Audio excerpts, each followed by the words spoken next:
Hey y'all. Hey. Hello. We are here for a very special episode with a very special guest. Very special. Tara, this is I think your third time here. And each time you bring us an amazing background. So for people who are listening and not watching, we do Zoom. And Tara always has an amazing background. Can you tell us what is in the background for you today? Oh, this is the OG CarSoNaRew stables. This is the stables in which Peter August was held but not killed, unfortunately.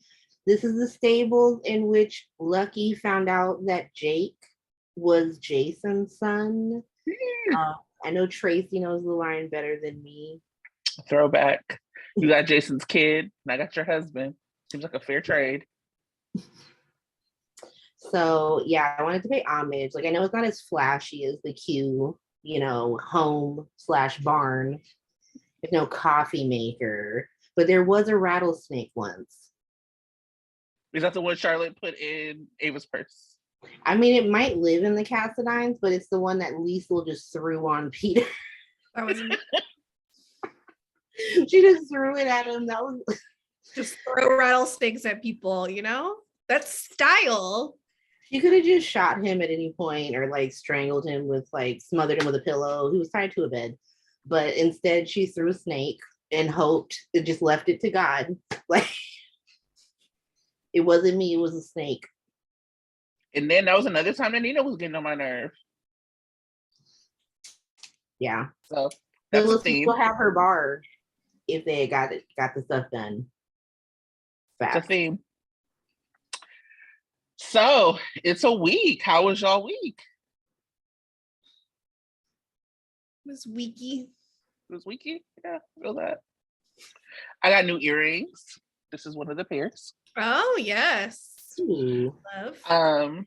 Waxing Poetic, which is like the earrings when Laura Wright went off on Maurice Bernard on the dock ship. And I was like, girl, where are you getting earrings from? And she told us the site. So I've become addicted to the site, and I got these from there and a couple other pair that I'll debut throughout the episodes. That was great. I saw Brooklyn wearing a pair in an episode this week. Waxing Poetic is getting that GH money. Good for them. Hey. What else? That might be it for me. I started a new acting class on Saturday, which was cute, in person. I've been learning. I had to talk to a lot of strangers this week, virtually and in person because of this class. And it turns out I do know how to talk to strangers. I wasn't sure if I still did. I knew you had it in you. I do. This is for real getting us on the path of the role of Nicholas Cassadine is being played by Sandra. This is really putting us on the path, and I'm ready for it. Coming for your job, Marcus. Naval would be flames. I would love it. I need it. Listen, I know Maura and I have chemistry. She doesn't know it yet, but I do. I'm convinced. I did an Instagram live with Kendrick Sampson. Sandra picked out the earrings for me that I wore because right now I'm on my head wrap bullshit. Because I'm not combing my hair. So I do a little moisture, comb it out, put a head wrap on. And so I have to have some flashy earrings, and Sandra picked them out. And it was funny because Kendrick Sampson, aka Lift Bay, aka Nathan from Insecure, it's like an activist and actually hands the mic to activists. So that's really cool. And it was so funny because all these people started following me on Instagram, and I was like, don't do that. I'm very boring. I hadn't posted since April. I mean, there's really nothing for you here. But it was cool. It was really cool to do it. Really cool to talk about something with some future planning and some hope, because everything feels so doom and gloom. I mean, you guys do interesting stuff. I've been I started doing my podcast again more, which is nice because I have a little more time. I've been pretending like I know Chinese history. It's been fun. But it's a good break from US history because who wants to teach that garbage subject? And so like this is like summer is like my vacation from my job where I still get paid. And so I've just been learning, really cool stuff. Half of my class is actually in China. So like I live on half LA, half Beijing time because like my students are about it. Like if you don't like email them within a few hours, they start panicking. They're just like, I need it. And so I've learned to live more on their schedule. Just for the time being. It's only 3 more weeks summer session. So, but they're very really fun. cool. Look at you being such a conscientious and thoughtful educator. I try. Unlike Gregory Chase, we'll get into it. Woo! What a segue. Let's do it. I was just telling Tara before we got on, or before we started recording, I was like, I left a bunch of stuff out of this recap because it's just stuff I don't care about. Apologies again. Continue to go to Soap Central because this is where I go. You know? Want something comprehensive? Go to Soap Central. If you want to know what Tracy cares about, stay tuned. There you go. Which honestly, that's what I care about. There we go. All right, let's get it. So, General Hospital decided to torture women and us this week. And first up was Sasha. Deception did a slot on Home and Heart Network that started off rocky, got really good, and then traumatized Sasha by making her dissociate and hallucinate that Liam was alive.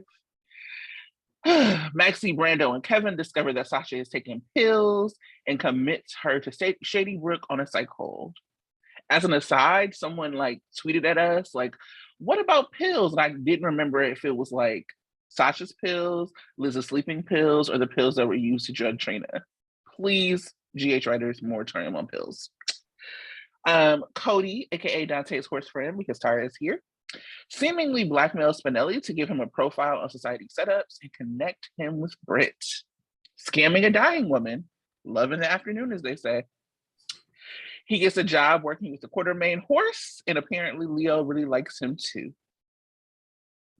The Chase men bring out the worst in each other. Finn again violates the boundaries that Elizabeth sets up. Gregory mansplains to Alexis, and even sweet, simple Chase was kind of a dick to BLQ when she pushed him towards managing his budding music career. Apparently, his song at Leo's birthday party for adults has gone viral. News spreads that Carly lost her half of the Metro Court. Drew tries to sell Aurora to Nina, and Sunny offers to give Carly the money that she should have had when she took half his shit in the divorce, but she didn't. Carly declines, and Sunny takes a parting shot at her about her stubbornness. She cries at the pool, and Drew hands her a beer, Jason style, and sits with her. Nina refused to buy Aurora and decided to watch Sasha on Home and Heart during her lunch break, and is triggered by Sasha's breakdown. She also cries. Sunny comes in to comfort her. Tears all around. Laura warns Anna against Valentine while quoting Ronald Reagan, trust but verify. We find out that Valentine is being blackmailed by Victor using Charlotte. He orders Valentine to take out Laura. After putting poison in Laura's drink, he has a crisis of conscience around Charlotte and randomly hits the drink out of her hand, leaving Laura and a newly arrived Kevin confused. Victor snoops on Anna's call and sees that she's looking into Valentine. They have a verbal sparring in the park, and I'm sure we'll get into that. Anna gets a call from Raccoon Ridge, shout out to Erica, and finds out that he checked out well before he told her he did. So Anna knows Valentine's been lying to her. Jake comes to visit Liz at Shady Brook. Liz snaps on Kevin when he brings up her parents and checks herself out against medical advice. She goes to work, snaps on Britt, which I loved, and somehow ends up kissing Finn to swelling romantic music and apologizes to him for all she has put him through. Finally, after pushing each other in the pool and trading insults among them, Laura's grandsons move their plan along. Spencer gets a lock of Josh's hair. Cam gets a used napkin from Carly for Britt to run this DNA test so they can trick Esme. I know we will go deep into the young adult scene, so I will leave it there. And that was our week, or that's what I cared about. How was the week for y'all, and what was your favorite moment? I knew on Tuesday, I was like, this is gonna be my favorite episode of the week. And I was correct. Yeah. Like, it was pretty bad, honestly. But you know, there were things that I liked, which is, you know, a good sign. Sometimes there are weeks where there's nothing I don't like or nothing that I like. So there's never a week where there's nothing I don't like, but I don't have those kind of expectations because I love myself. But my favorite moment was, this was hard. Can I pick two? Thank you. Well, maybe not first, but Anna and Victor. Those exchanges were so good. Like the saccharine sweet, but like, I'm gonna kill you. Oh, I was just wondering, because you seem to be turning my son against me. I just love to see those two play their cat and mouse game and kind of like fight over Valentine. And even though Anna like knows that Valentine's on some bullshit, has confirmed that he is on some bullshit, though she's not exactly sure the kind of bullshit she knows he's on, she's still like, I will protect him from Victor. That's my man. And I'm gonna stick beside him. Yes. And then the kids pushing each other in the pool was just, it was delightful. It's like, this is what summer teen soap stuff is all about. Could do without the horrible sex tape storyline, but it's these kind of moments that I really look forward to with the young adults, where they're scheming, and of course the scheme's kind of ridiculous, and they're stealing DNA. I'm so proud of them. They've really upped their game. They're up to stealing DNA. They've really, really grown up. So I'm just very proud of them. And I loved how Trina was just like, my ass is not getting in that pool. That was and also no my favorite about anything that I've done leading up to this. That was also my favorite shit. Like Trina was like, let's get out of here before they put me in the pool. Like Tabiana's comedic timing, perfect. Like so good. When she was like standing there after she pushed Esme in the pool, she was like, and what? Which was my favorite moment. Literally Trina standing there looking at what she had done, like as a queen from her throne, was my favorite moment. What about you, Tara? Mine, like I have two as well because it's kind of attached to that. Mine was Carly still being able to throw Spencer and Esme out of the Metro Court for the next 15 minutes. She's like, I still own this until Wednesday. Get out.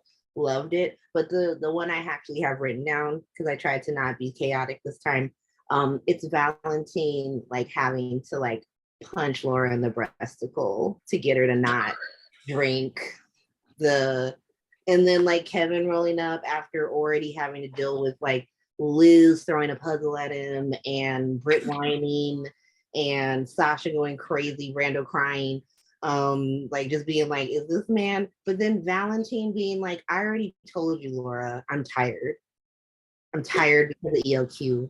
So let me go home and sleep. Like he didn't just like punch her in the chest essentially to get that cup out of her hand. Like, and then Kevlar being like, let's just go home. Like, let's just leave. I just love everybody in that whole scene was just like chef's kiss. Like, give them all Emmys. They were so good. So we are going to channel our dear one, Tanya, who is not here today to talk about performers of the week. So my performer of the week, super simple for me. Pretty much every time she shows up, she shows out, which is Sophia Maxson, aka Sasha. I don't even want to get into like the Brasha storyline, but I do want to get into them as actors. I appreciate that Sophia, like anytime we see her, we know she's going to deliver. And anytime we see Johnny Wachter, we know he's going to back her up. And I've talked about this before, where it's easy to like have a scene partner where you're like, okay, she's going for it, I need to go for it too, and like try to like overpower each other in the scene. But I appreciate Johnny Wachter being able to stand back and like offer like subtle moments while Sophia goes for it. It is like this really great balance between them that like makes you care about them even though we don't see them a lot, or it makes me care about them even though we don't see them a lot. And I'm like, this storyline is so tragic. I want them to have some moments of levity. And please give this girl an Emmy. I have no idea why she wasn't nominated last year. It's beyond me why she wasn't. But this year, like, I don't ever want to see that scene again because it was super traumatic. But like, give this girl her things. Give them to her. I can't even say enough. It was so good to me. Like, I hated watching it. I hated it happened to her. I hate that we don't get more balance from them. But Sophia really showed up, showed out, and Johnny Wachter as like a scene partner, they just continue to deliver. Yeah. What about you, Sandra? Let's channel our Tanya. Yes. Everything you said about Sophia in particular, she did great. Never want to see that scene again. Similar to how I feel about Dead Baby Christmas. Yeah, I'm sure we'll talk more about that later, about the content, but the performance, wonderful. Give her nom. Just give it to her now. Give it to her. And then just like I have some honorable mentions that I thought were just like all from the vets actually that caught my eye. Of course, I already talked about Anna and Victor, so Finola Hughes and Charles Shaughnessy. I loved it because they really did not throw away any beats. Like they every like piece of text, subtext was just there, perfect, in sync, the perfect amount of like double speak. And then like especially Finola would come in for the kill. When there was that particular moment where she was like, they were both kind of smiling at each other, and he was like, well, I just want to know what the nature of your relationship with my son is. And she's like, well, what about yours? And just like turned on a dime. And they're so artful. And it's a scene that just on paper doesn't look like much, but they always understand the assignment.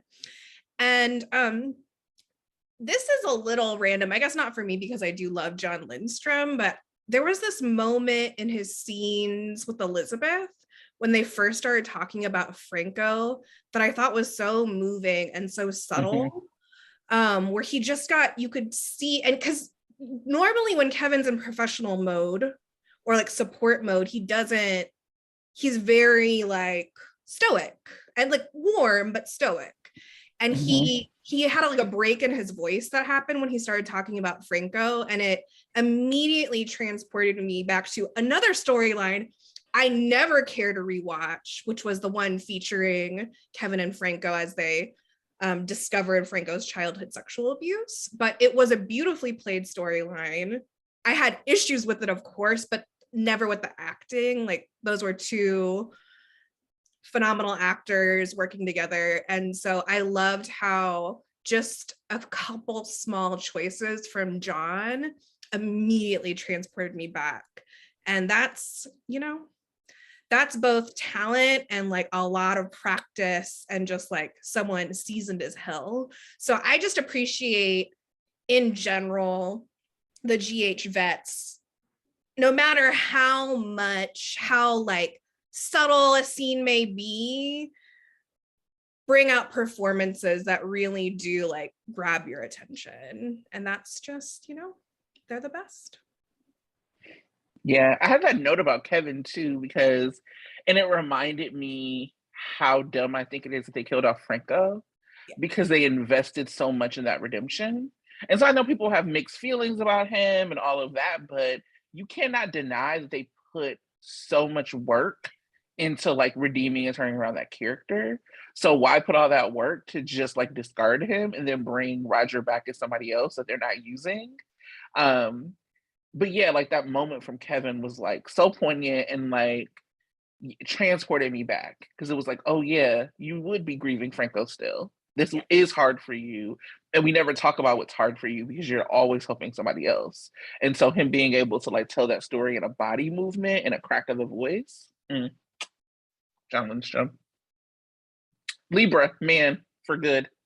For good. With a Libra partner. They're the Libra power, Katie and John, the Libra power couple that I look to. Yeah. Was there any performance that particularly moved you this week, Tara? I think it's what you said, Sasha. It was just really, because I think she's so underutilized. You don't expect them to give her such meaty storyline, especially if you're not going to show her through the rest of the week or for the rest of the month. Like, it's like they give her, her baby's dying. She's killing Willow's mom. Now she's having a breakdown on TV. There's never any in between. And you think that one, it's a little out of place, but then it would be kind of like jarring for Sophia. Like, so am I just constantly miserable? And they're like, yeah, you are. She was like, okay, cool. Like, I'm Swedish. I can make it. I can make this happen. So, Is that what you said?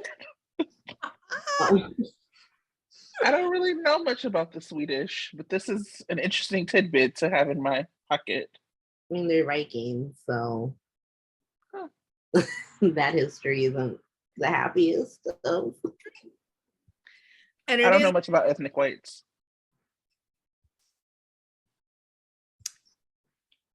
Yeah.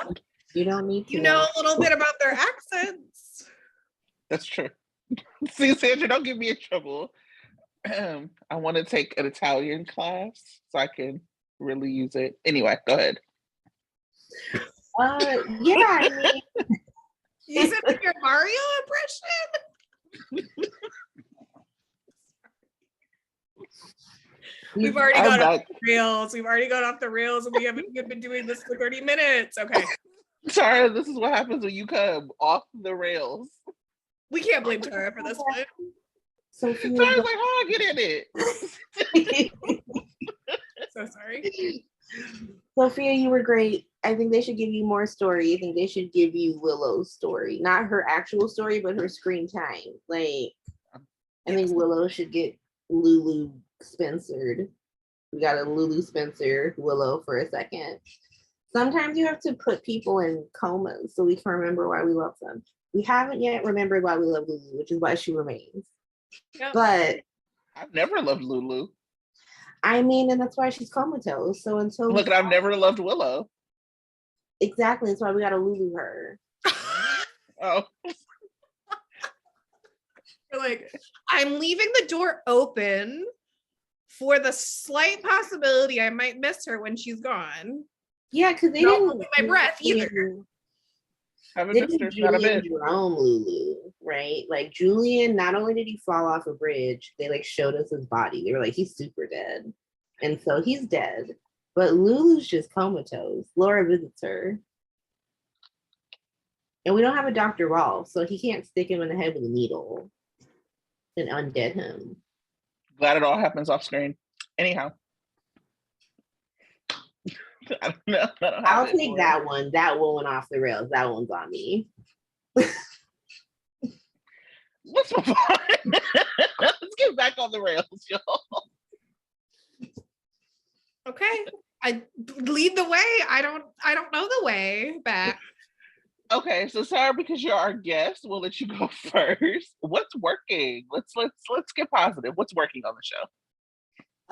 I think it's Brando and Sasha, and I think it's only Brando and Sasha because I don't even think their story's working. I just think that they can do anything, and so let's have them do other things. Let's see what else. We already know they can do it, so like let's see them do that because like even because I know like Sophia got standout of the week, but I think that Johnny Wachter. That scene could have been so cringe. Like I was already cringing at Maxie, like handing the purse and stuff. But like he could have been like, "You lied to me," and like yada yada yada. And he was like, "Dude, it's cool. Everything is cool. Like we just need to get you help. Like we're good." And then like the end when like Sophia turns around, starts panicking, essentially like, "I want to go home." And like he has to like watch her get wheeled away. Like even that was great. Even that I was like, "Man, Brando, don't you dare call him Sonny. Like you stay away from that man, Sonny. He doesn't need your bullshit right now." Like, and so like that's the thing. Like I want them utilized more and in a better way because I think they both sold it. And I think Johnny deserves more scenes to submit to an Emmy reel, and he probably gets less than Sophia because he's either with Maurice being like Sonny's cheerleader, or he's right now where he's just now finding out that his wife's been on drugs since the day they got married. Oh my god. Yeah. Oh, that's rough. That's rough. I actually do like Brasha as well. It got me. It's not even that it took me a while to get there. It's that their storyline is so tragic. I actually think they're perfectly the couple that we need. Young, cute, like great actors. Like work really well off of each other. Good chemistry.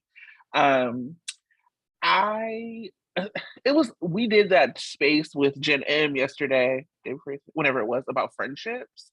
And I think Brando is one of those characters that could really benefit from friendship. And that is like the part that could give him the point of view in the arc. Because even when he comes and like talks to Sonny, it ends up being, I felt it was very gross. Look, I'm already on my bullshit. I felt it was very gross that Nina like borrowed Sasha's grief. I was like, girl, get out of here. Stop with the bullshit. But like Sonny also does that when he's around. It's never about the person, it's about how Sonny relates to the person. And so like his scene partners don't really get like the time to like in the space to like do what they need to do. And so I actually would love if we had more friendship between TJ and Brando, because I think that like giving them that scene is like what would give Johnny Wachter like the ability to like really show the breakdown without having to be so strong for Sasha. Because a couple of examples of like not toxic masculinity that we have on the show are like Brando and Cam, both who are going through so much and have no outlet because they have to also then support the other people around them. And so would love to see like more friendships where they're able to like to flex that. And that's something people don't care about. Like Spencer cares about Cam, but he's already on so much bullshit like Cam doesn't get a chance to like process. Then the same thing with Brando. Like let's give him somebody to process with, and that's like where the friendship comes in.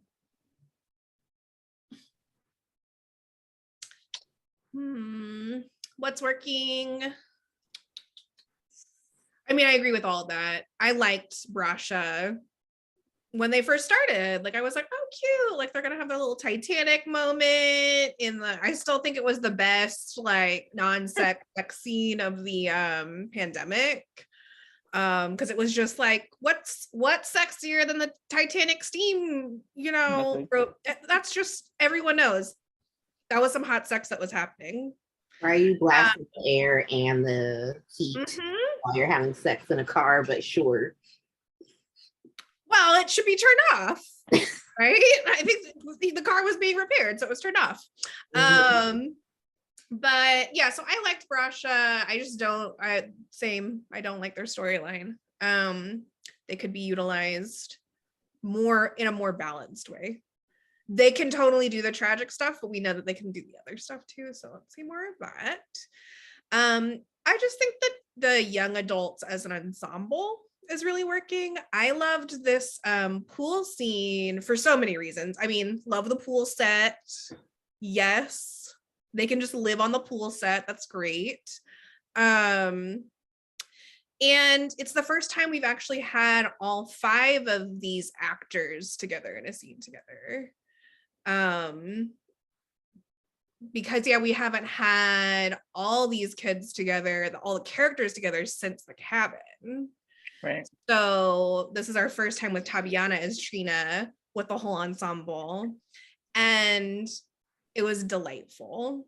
I can just imagine that they had the best time filming it, and it really also showed up, even though what they were doing, right? Like there was tension, and it was like Spencer was, of course, on some crazy bullshit and all of that, but you could tell the underlying like fun in the scene. It's like the kind of like soapy drama, ridiculous plot, and both like lightness and fun and youth, but also like, as I already named, they're growing up. They have sex tapes and DNA scandals and, you know, ridiculous plots that are even more ridiculous than their parents ever did, at that age at least. So, you know, I think the ensemble's working, and I think this is kind of like a similar thing that comes up on What's Working. It's often about the chemistry between the actors and what they do with what they're given, not so much about the writing. Noticing a pattern here. I was gonna say I have another What's Working. I think, Please. and it's the same thing that Sandra was just saying. I think Liz is working. I was just gonna say that. in the last 2 days, have Liz just go hard and scream at everybody, throw puzzles and tell Britt she ain't shit, and you know, tell Terry to let her live. Just stop making out with Finn. I mean, I guess some people like it. I'm not people, but you know, How could you possibly be? that energy, like Becky looked like she was having fun. So, and once again, the story's garbage, but like giving her something to do that's not like looking sad or confused. Loved it. Yeah, that's actually, I was gonna say Liz is working too, because I had the young adults and I had Liz. And funny enough, you could not have told me 10 years ago I would have ever said Elizabeth Weber was working. Like you just couldn't have told me. Just like you couldn't have ever told me that I would love the liaison baby. And Hudson like really does it for me as Jake. I adore him. And I wish that we got to see him more because he's so talented. Like he could actually, he's one of the like kids that can actually hold story. And like pull it. He's a really good actor. Again, I will always plug. He was on a episode of Grey's Anatomy when he was younger. I was like, "What's going on? Why am I crying at this child?" Like he's so good. So I would love to see a little bit more of him and Cam's point of view about Liz. And I hope that they're utilizing him more in that Liz story. But yeah, getting her to a point she did look like she was having fun. I actually love it when Elizabeth reads people down. I was like talking about this in some other space we were doing, Tara, when I was like, the thing about Liz is even when you don't like her and she comes for your fave, she always leaves you salty when she comes for your fave. That's the thing about Liz. Like when she actually like lets those claws out, you're like, damn, she do got some points. You know what I mean? Like every time. So let her do more of that.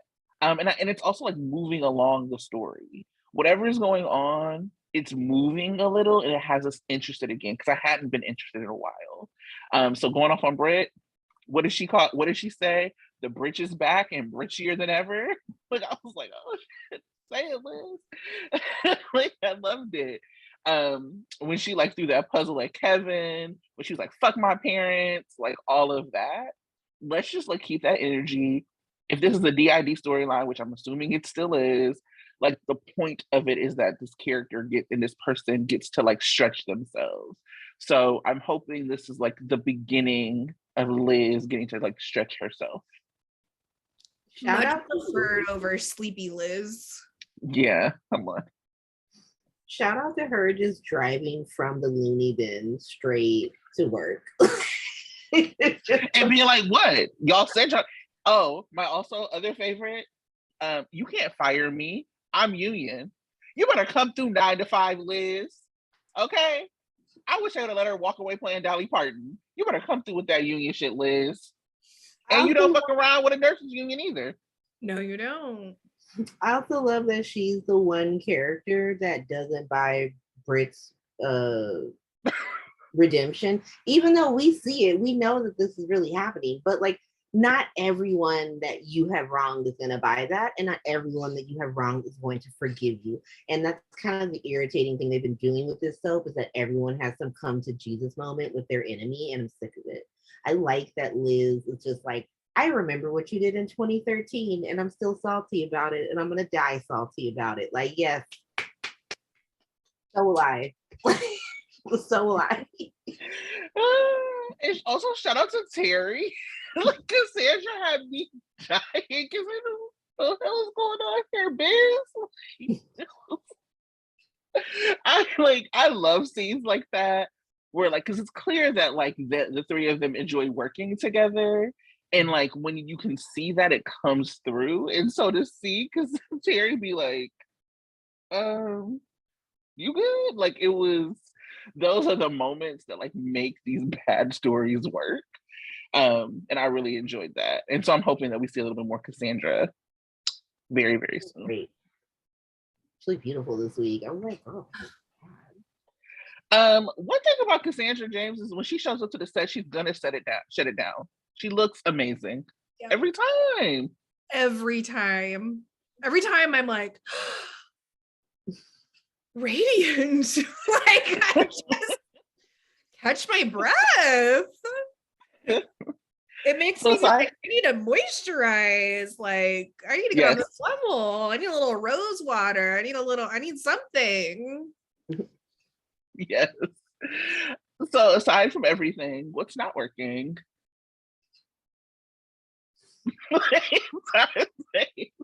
For listeners, you could not see Tara's face when I said that. What's not working? Sandra? Oh, Sandra's like me? I usually go last. Oh my God. I mean, men.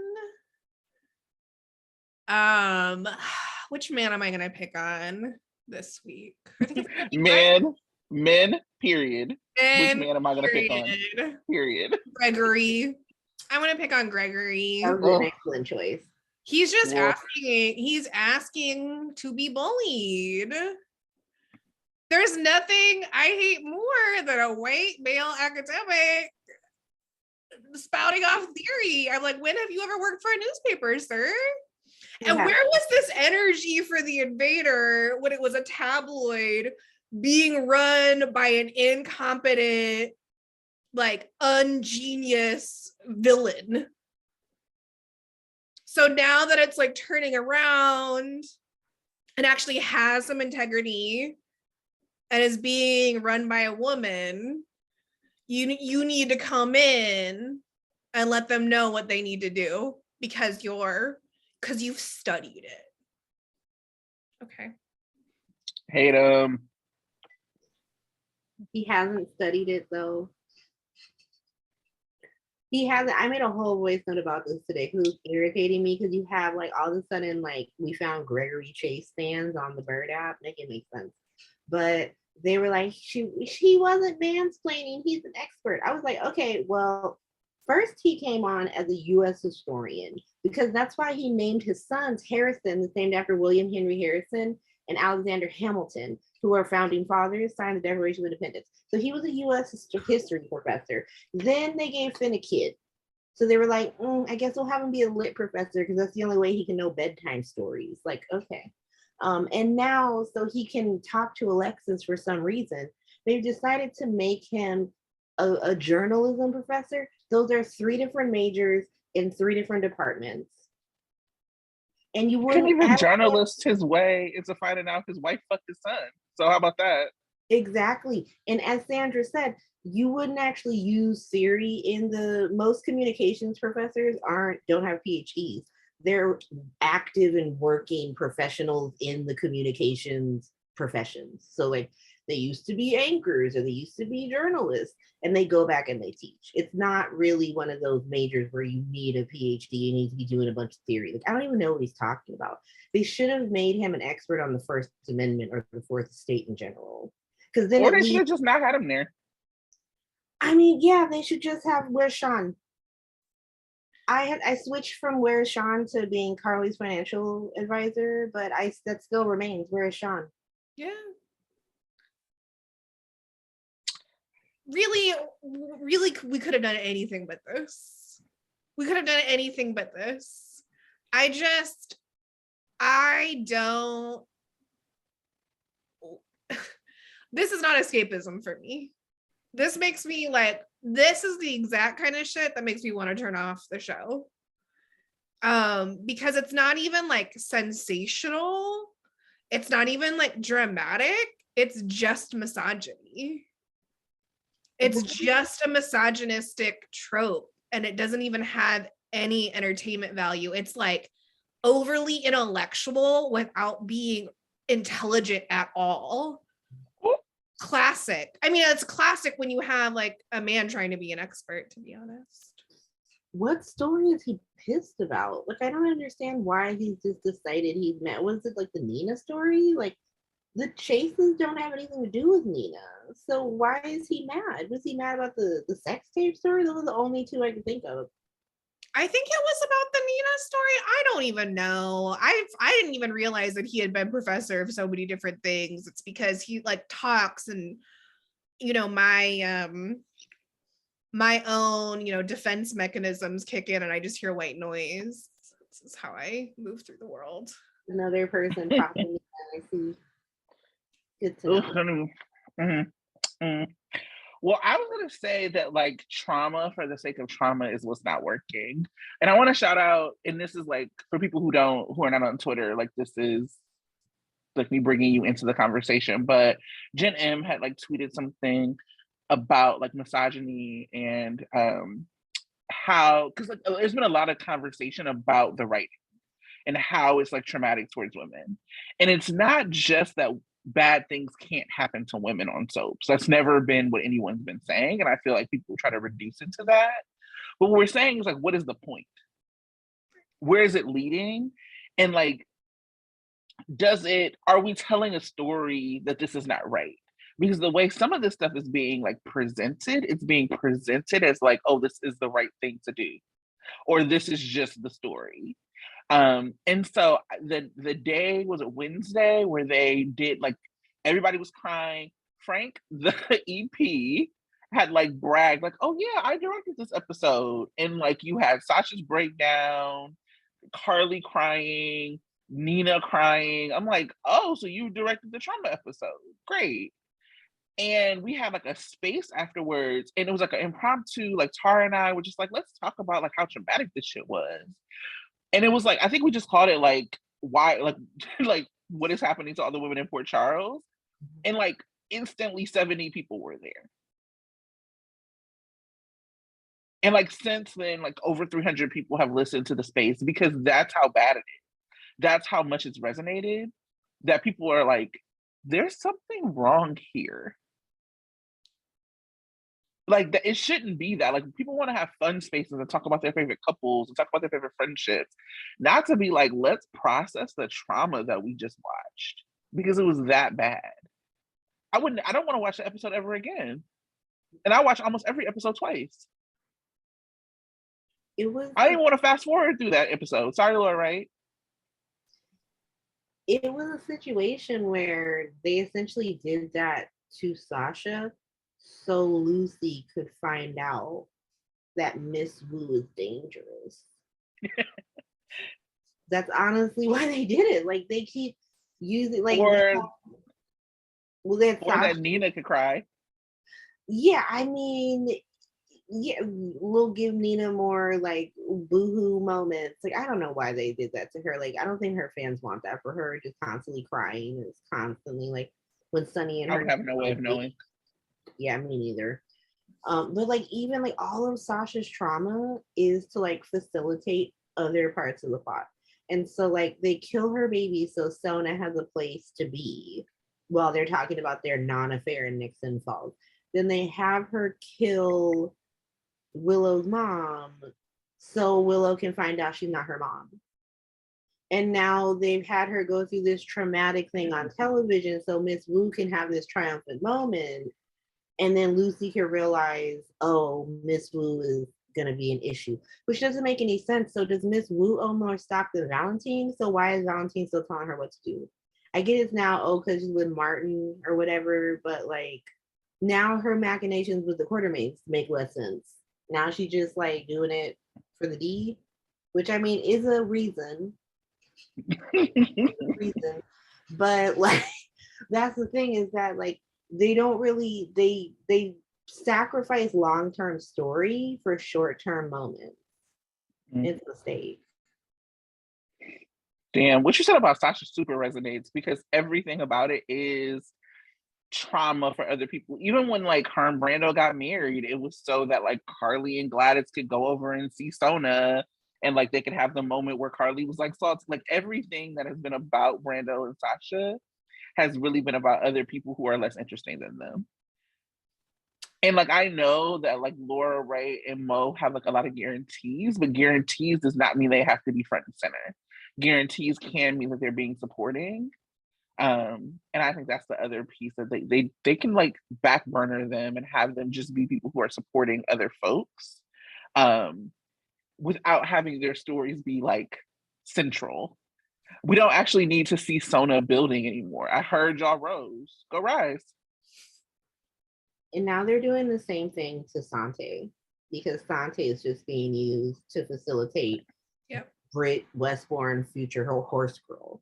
Because like Dante was literally only in one episode and it was for some Cody bullshit where you find out that like they literally went to camp one summer because Olivia's never met this person.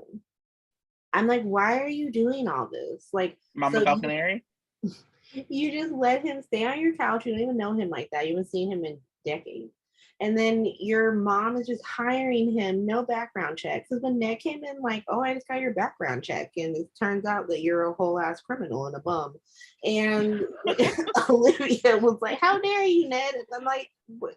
Did you not hear your husband say that he's a criminal and a bum? Like, Ned was like, chill out. I did that shit for Leo. Even Olivia had to be like, you right. Let me chill out. Like, I'm mad about some other shit. Like, not about this background check. All these rich ass people just rolling around having like people around their kids with no background checks. Can't even be bothered to do a background check on Esme until we're like 2 weeks out from this trial. I thought that's like step one, right? In hiring, maybe not, but certainly when you're investigating someone, perhaps I should look into their background. I didn't even do no Facebook deep dive. Like, what the hell? What else do you need to know? He went to summer camp with it's Andre. both, Salute your shorts, as you say. it's both 2003 and 2025. So Esme is in the Windows ME 2003. Can't do background check. We don't know, it's all paperwork with her. And paperwork and burner cell phones, like she's in The Wire. I mean, I hate that they brought up Title IX, and then they're not even going to get into like how that's a garbage institution in general. Like I see people like, oh, they're like, I saw someone on Twitter who, I know Jay brought it up, but even people on Twitter are like, oh, well, like Trina, because they have all that evidence against them, and like Jocelyn and Cam are still victims. I was going to say Title IX doesn't have anything to do with victims. Title IX exists to protect institutions. And I think you could have just had some throwaway line from like Portia or even Curtis or even Trina herself, where she's just like, the institution doesn't care about any of us. They're upset because that tape got shown in class. And so now I'm being fucking railroaded. Because that is Also, fuck that kid. Where is he at? I hope somebody kills him. Mm-hmm. Him and Mo's kid. What was that kid's name? Who knows? Both of those characters. Well, it would track that the one time Title IX's actually used to discipline someone, it would be a Black woman whose so-called victims have said she did nothing to me but support me. So that actually does feel, realistic. Yep. Realistic. The show is realistic in all the wrong ways and very accidentally. Mm-hmm. Let us move to some free-for-all hot takes. I have many. Please begin. I guess we can go round robin or however y'all want to do it, but lots of Erica Kane mentions. No Erica Kane. Give it to me. Give it to me. I want it. It's giving fashion show with no fashion. Classic. Bitch.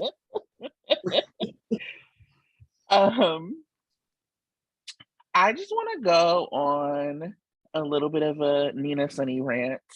I told it was so funny when that episode happened and like all that bullshit happened. I was like, damn, sorry, Sandra, because Tara's gonna be on the show, and you know what that means. We're gonna do not let me stand in your way of standing in your truth and your power. I'm doing the superhero pose. Ready. Fuck Sunny. And fuck Nina. And like the thing about it that's like so interesting to me is that they do these things to try to like, they don't know how to write complicated characters anymore. So what they want is for you, they're like trying to force us to like Sunny and Nina and to think they're good people. And I won't go. I won't do it. They're awful. And even the ways that you try to write them to be good are trash. So Sunny, with the parting shot to Carly, quit talking to her. First, quit talking to her, period. That's one. But with the parting shot, like there'll be a time when you have to sit here and it'll be your ego. I said I didn't want anything from you. Fuck you. You actually don't get to. Carly is not going to be destitute. Like, she's not going to own a hotel. So this whole, like, I'm doing this for the mother of my children. Carly will be fine. She ain't homeless. She ain't hungry. Leave her alone. And then to like go and do this bullshit with Nina, like, well, she like to try to like put their business acumen against each other. Oh, well, she used to be such a good business person, but blah, blah, blah. You know what, Sunny? If it wasn't for Carly, you wouldn't even have a business because you were up there playing cowboy with the stalker in Nixon Falls. And when that happened, Carly put her life on the line in a white dress. And Miss Wu, bad bitch in her own right, recognized another bad bitch and said, huh. So you wouldn't have any money. You would not have any business if it wasn't for your mistress over here. Had Carly not stepped in. So why don't you, your new girlfriend, and your non-pillow talk, keep my girl Carly's name out your mouth? Yeah. That's what I would like. It's fair. Tara, how are you feeling about it? I don't understand how Maurice Bernard could actually think that his character is in the right about anything in the last 8 months. Like, I'm just very confused. Like, so you read those lines, like, and you were like, this is the right thing to say. This is how I would talk to my own wife. Like, and I don't think that you would, it's just one of those things. Like, I ain't talking about it like that. Of course not. He loves Paula. We die for her. And so, like, but then the way he talks, like, well, he's trying to do everything he can for his family. Like, you're just patronizing your fucking family. You're like, fall in line or you're not loyal. When it turns out you're the unloyal one. Like, you want us all to deal with your unloyalty while we stay hyper loyal. Suck a whole dick. Like, go to hell. And then with Nina, of course she's crying when he gets back, right? Because she has to be, right? Because what else is there to talk about? They actually don't have anything in common. So she's crying about her daughter, the one who drugged him and tried to ruin his life before. You accomplished what Nell couldn't. Congratulations, girl. You actually broke up him and Carly. So I guess the apple plopped straight fucking down there, didn't it? And you got half the people not thinking you're crazy. But that's just whatever. Let's talk about why she was supposedly crying. Because of Sasha. Except how Sasha's situation relates back to her. You are the most self-centered person I've ever met in my life. Like, the best thing she did in that episode was not go and see Sasha. Because you shouldn't go see someone if you're only going to make it about yourself. So make it about yourself in your own damn office, in your own damn hotel, I hear, and enjoy Carly's story from 2007. Oh. Ooh. I do see, though, where Sunny and Nina do have something in common. They are both exceptional at making everything about them for the people that they're supporting, allegedly. So Allegedly. I see where the connection lies. It's in the narcissism of it all. Nina's just so sad that the daughter who tried to murder her boyfriend's son, that she didn't get a chance to raise herself. Because then she might have actually gotten it done. My God. Madeline would have So let me also say this about the whole Nina and Sunny of it all. So when Sunny was like, he comes in, he's like, oh my God, let me comfort you because nobody's ever comforted you. Nina is one of the most supported characters in Port Charles. Nina came back from a whole ass keeping a man from his family and went to the club. Bitch had no shame. She was like, okay, well, we just got out the hospital, just burnt down Phyllis's bar, little casual shit. Let me get cute. Let me put on something for the girls, something for the summer. And then went to the club. And then when people who she wronged came at her, Curtis was like, not my white lady. Like, you have the whole Liesl Obert family, the whole Westbourne crew fucks with you. Maxie, who shouldn't fuck with you, fucks with you. Dante don't cuss you out every time he see you. Christina ain't never popped you in the face from what I understand, even though you be at Charlie's at the same time she does. Girl, you supported as hell. And I'm also tired of the rewrite, and I think they go overboard with it, with like the rewrite of Nina history, but between Cynthia's Nina and Michelle's Nina. Girl, you knew Nell. It is like, it's not like, oh, I had no contact with Nell, or we were people who weren't in each other's orbit. Nell was Charlotte's nanny. Nell worked for you. And you threw her under the bus. Twice. The different Ninas actually each.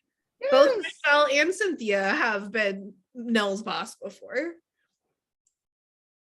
Like, so this idea that she was redeemable, you've done the things that you wanted to do to help redeem her. And she wouldn't do it.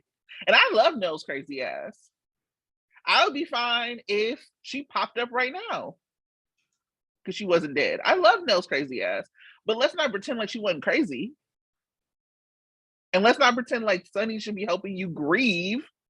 No. Nell, who tried to kill Michael. I know that that's one of your high points for Nell, but listen, I've always fucked with Nell. Okay. I was just like, I fucked with Sarah Joy Brown's Carly. yes, you did. Yes. I just, and I also feel like Nina hasn't lost enough for me.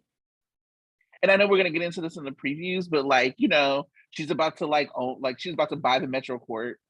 Nina actually like hasn't been through enough of a redemption arc. Let me back up. So if Ava had something on Carly, I'd be like, okay, Ava, let's see what's going on. Like I would want to see it. Ava has been through enough of a redemption arc. I like Ava as a character. She's developed outside of Carly. And so if she came back and it was some bullshit with Carly, I would like to see it. Nina has not. Nina has not suffered enough. She has not lost enough for me to like put her and like think that it's balanced or even for her to continue to get one up on Carly. Like, and I'm like I said, I'm fine with like Carly failing. I actually like that because I think that she is at her best when she's scrappy. But I don't think it should be in Nina's hands. Because who was Nina? Like, just the lack of accountability and the idea that what she did was okay. And I think when we talk about misogyny and like soaps, like because people don't like Carly, there's shit that people like let slide with her story. And then if it happens somewhere else, they're like, well, when did the show get so misogynist? I don't know. How about when Sunny was gaslighting Carly and people were applauding it? Like all of that shit is like a gateway for what we're seeing with these other characters. You know, the same gaslighting that Sunny's done to Carly is some of the same gaslighting that Finn has done to Elizabeth.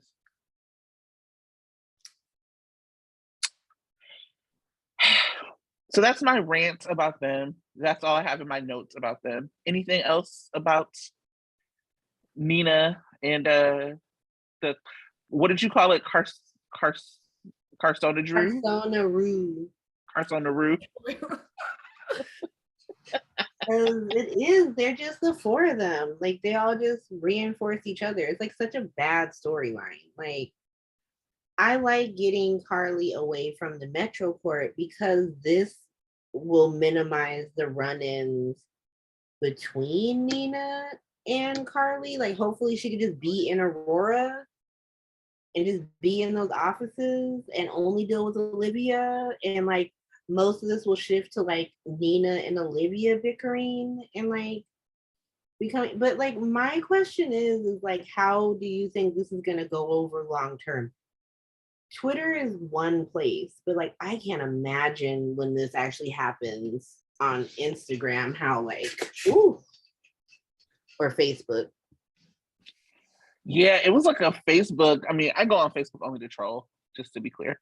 And like there was like a Facebook comment where somebody was saying like, you know, Nina's about to buy the Metro Court, and everybody like started jumping on them and was like, "You're lying. You just want like people to like be against Nina." And I was like, actually, no, this is happening next week. It's like previewed in Soap Opera Digest. Somebody tried to like argue with me that Soap Opera Digest is like rumors. I was like, no. It's not how that happens. Said it. Right. I was like, there's a whole feature of that storyline. But people like didn't believe it. They're like, no, you're just trying to make people not like Nina. So Nina fans are nervous about it. Ooh. Yeah. I think it's because Nina fans, rightfully so, I think there's like some vengeance to it, right? And then partly is because like Carly is keeping the secret about Willow's paternity or DNA, like paternity. Look at me, sounding like the show, but keeping this mom secret about but they don't actually focus on that enough. And again, they keep trying to like make everybody a good person. So like Carly's only keeping the secret because you know Harmony, and because no, Carly's keeping that shit because she's petty. And I don't give a fuck about what she's doing to Nina. I do care what she's doing to Willow. I think Willow has been a character who's never had agency on the show. And so for Carly to do this shit is really fucked up. And Sandra's actually like talked about some of the like abuse dynamics that come from like the Willow Michael relationship. Like Willow ain't got nobody outside of Michael's family. The one person she had was kind of Chase, who's all up with Brooklyn. So now you don't even have him. because Sasha's on drugs.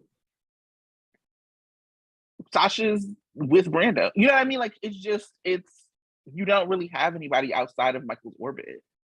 And I think that Chase would like support, but I mean, Chase is with like Michael's cousin, right? you know. And Yeah, I thought they would. I thought they were gonna play on the cello stuff more.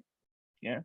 As things unfold, and then they really have completely taken Chase out of the equation, which I'm fine with, but And it also it's because they make Mila look so bad. yeah. So who You know? becomes your supports? Fucking Liesel and Nina and Britt? That sounds fucking terrible. That sounds like a terrible time. I can't see anybody who stands Britt wanting Willow to be your damn cousin. Like that's what they needed in their life, cousin Willow. My God. I don't even know. I don't remember what I said. Maybe whenever Willow has her cancer baby, Yeah. I wonder if they're gonna go there. I didn't actually talk about that on my podcast. I totally forgot, but I wonder if I know Disney is in a war with the state of Florida and conservatives in general over tax breaks. So will they decide to make a stand on a daytime soap? no. I mean, if they do, it won't be executed well. I don't want them. I don't really want them to make a stand. But I know that Katie has like filmed a lot with Cassandra as Terry, and then also Taj has been talking about like being really close to her because they filmed a lot together. Yeah. So she got cancer. She got cancer, and it's gonna be ongoing. But what I was saying is that they just won't let people be fucked up. So now, like Nina, and I'm stepping into some of Sandra's stuff. But for the previews ahead, but Nina's like buying the Metro Court as like a peace offering to Carly. Not like, I don't want to see that. Just be fucking petty and be like, actually, bitch, I got your hotel and I got your husband, and what? That's what she should be doing. Because in what they have told us is canon is that Nina believes that Carly killed Nell. That Carly could have done more for Nell. That is what Nina believes. So if I believe that you killed my daughter, why do I give a fuck about peace with you? I would love it if she told Sonny it was because she cares about what happens to Carly, and then to Carly be like, yes, like yes, that would be more interesting to me. But no, because that actually is the kind of shit that Carly would do. Except for she wouldn't even pretend it was to be nice in the first place. Maybe she would. She used to try to pretend to Jackson shit, like when she was around like semi-decent people, she would like try to pretend. But yeah, like it's just not like, let's just call the shit what it is. Like let's stop with the like, these are complicated characters who do no, like allow people to be fucked up, then like face the consequences of being fucked up, then like come back stronger. Stop with the like wishy-washy, oh, it was just trying to be whatever, because that's like the thing that I think like it's like the conflict between fans. So, and because I've seen like Nina fans be like, Nina can't do anything right for you. Thank you for noticing. Yeah. I hate her. No, she can't do anything right for me. I see the negative in everything she does. Let's move it. Let's move on. And it's because they try to keep playing this like back and forth with people, and like what like Nina fans see as like, look at her goodwill, I see as like, look at her as being manipulative. I think that rather than making the characters more complicated or nuanced or complex, that what they do actually flattens them. Yes. Like the complicated, nuanced thing is like, yeah, sure, like Nina has these relationships that might be grounded in love, and she also has these relationships that are not, right? Like she also makes fucked up decisions. She also weaponizes her tears. That is actually complicated. And so you could still let her live into like whatever goodness people see in her, which fine, whatever. If that's what you see, that's what you see. But also, it would be like I enjoy Valentine being on bullshit, not because deep down I know that he just wants to be good. There is a part of him that is playing with that idea, but that's not what makes him complicated. Right. Like, I like that he is genuinely on bullshit. If he was all of a sudden just completely like, how do I be good for Anna? Anna wouldn't be interested. And I said, no. It's also like, what do we expect about a character that like showed up in like 2014 that's attached to a character that was created in 2012? Like, I think that Nina's the biggest mistake they ever made with Nina was attaching her to the Westbournes and trying to make it like they matter. Like, I think Britt has more longevity because she is connected to Faison. She is his daughter. Liesl is someone they're trying to pretend was around in the 90s when she wasn't. Yeah. And that's a problem. But you can always pretend there was a secret kid, and then making her the secret mom is fine. You know, that's perfectly fine. And she's that. But having then like giving more family from that, and not even to Faison, but to Liesl, to the secret baby mama you don't fucking care about because you're in love with Anna? Really? So we're gonna expand her family out, and now I'm supposed to care about her? Because like my thing is between Who's also never going through a redemption arc. Yeah, because like my thing is like if I had to choose the top two characters I hate irrationally, Elizabeth and Nina. I at least respect Elizabeth. And if Elizabeth left, I'd be like, where'd Elizabeth go? How are we writing her off? What are we doing there? You can't just, but if they literally sent Nina upstairs and then she just never came back downstairs, I would not look for her. I would not be like, what happened with Nina? Like, I would assume, like, let's get Maxie and Crimson and let's move on with our lives. I just don't care about this character. So to invest so heavily in her, because there's always this discussion like, oh, Laura Wright's taking people's time. Like, okay, well, Carly's 25-year character and Laura's been on the show for 17 years. So that's the contract she has. Live with it. This character that we created in 2014, she shouldn't have the third most amount of episodes. Sorry. Where's Elizabeth? Where's Sam? Where's Anna? Like, so I don't really want to hear about how Laura Wright's taking your fave's time, because you got characters, not even actors, because like roles can be recast. But you got characters created less than 10 years ago, and they got third most amount of episodes. Fuck out of here. I don't respect it. They're literally bringing on Dante's horse friend for Brit. Like, they have built this entire world. And I'm not even saying that that can't happen, but why don't we like let Elizabeth live out her arc and actually be front and center, and then do whatever you're going to do for Brit. Like, they just they try to do everything at once. That's not necessary. And it doesn't really feel like what they're doing for Brit is for Brit. No. I mean, because somebody else, I mean, you know, Dante's horse friend has had as many episodes as Mo, I think, in June. Right. So it's not like, I mean, yikes. What he said to her this week when he was like, yeah, I can see why you're in a dating service. Fuck that guy. I really like don't need, like, I don't know why the only storyline that GH knows how to tell with a budding romance is like a man undermining and insulting a woman on site every time he sees her.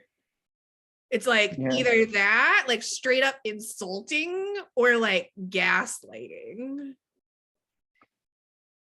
I mean, you had Gregory saying like, oh, well, you don't, like, if you're brave enough to print it. Then you had Dante's horse friend saying like, oh, well, I see why you're on a dating site. Then you had Victor telling Anna like, oh, woman is beautiful, you shouldn't be, like, I could have drop kicked all of them. Like, At least Anna got to call out the misogyny though. Exactly, because they both British. They went full British on each other. I was like, ooh, they got nothing but one-liners in their soul. That she told him to, like, we can do this all day, sir. I'm also British. Like he was like, does he know that you're a spy inside the bedroom and outside? Yes, he does. Mm-hmm. What about it? And what about it? It was so good. I rewatched that part several times and I cackled every time. Charles Shaughnessy was having the time of his life. He's like, I get to work with Finola? Bring it on. Finola, Jeannie, I feel like that was his thing. He's like, don't have me working with. That's why he's rarely in a scene with like randos. He's just like, no. If I don't know who they are off the top of my head, I don't want to work with them. And by randos, Marcus? Yeah. I get the biggest rando there ever was. That was another reason why that's what was working. I have to go back. What was working? Marcus not being on the show. Love it. Cassidines that are not Marcus being featured. Yes. Marcellus. Charles Shaughnessy was like, Marcus, no. Give me the little one. Nicholas. Yes. Bring Nicholas over here. Bring that fine young man over here. That slack-jawed one. Keep him away. I'm also just still laughing that like society set Britt up with a bunch of people who stood her up, and then she got drop kicked in the face by a bum, and then they set her up with the bum. And now he's gonna scam her. He blackmailed Spinelli so he can scam her. And this is what we're doing to this dying woman. This woman is dying. You shouldn't have barbecued Emma's doll. I didn't forget. And she'll be paying for it. Paying for it. She shouldn't have been mean to Sprina that one time.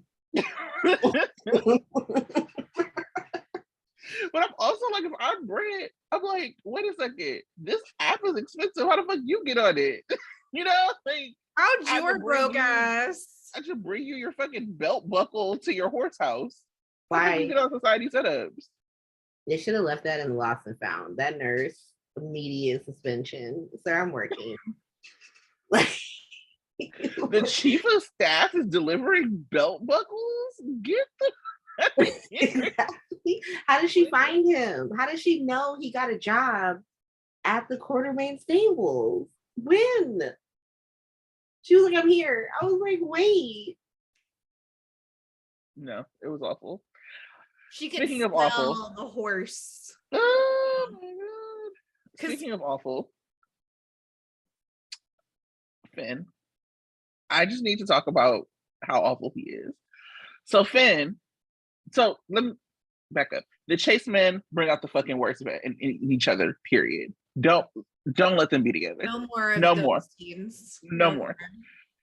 So Harrison Chase encourages his stalker brother to go violate Liz's boundaries. He shows up and like tries to push through using the fact that he's a doctor to Kevin to violate personal boundaries.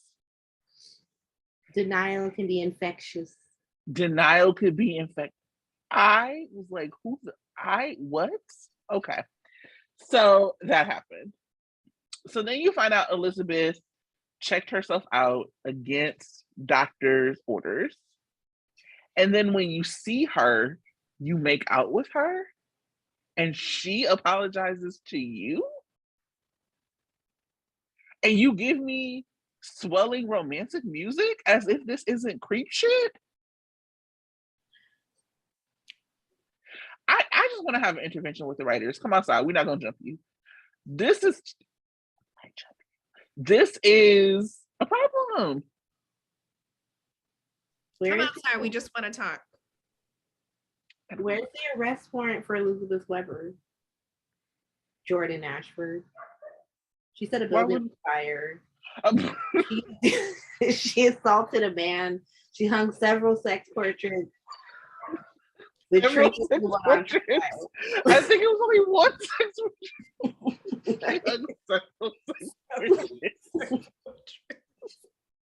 She made her children look at it like, if she hung it, then she's the one who made them look at it. They were all just in the room, like there's their sex portrait. I remember that scene. And it stayed up. It definitely, it's probably because still Dante told her to keep it up. Or was it Dante or Chase was like, keep your sex portrait up, please. And she's allowed to go back to work with only a slight hiccup from her bosses. Because she looked like she went right back to work. It doesn't even look like she was going to HR. I poured myself a cup of ambition, and that's it. That's all I got to do. Where to go, like, update. All I have to do, actually, to be considered sane is finally just do whatever it is that Finn wants me to do. So she's got Stockholm syndrome? Well, I thought how I chose to interpret it, I don't know, this makes too much sense.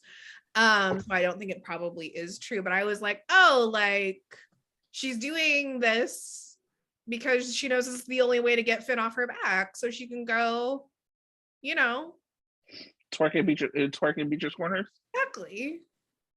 So in my head, this is the DID plotting of like, all right, this motherfucker is not gonna leave me alone.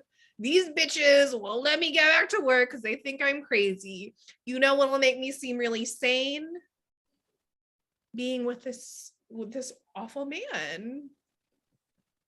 Because that was the biggest sign of her insanity, was it not? That she didn't want to be with him. So there you go. He should lose his medical license.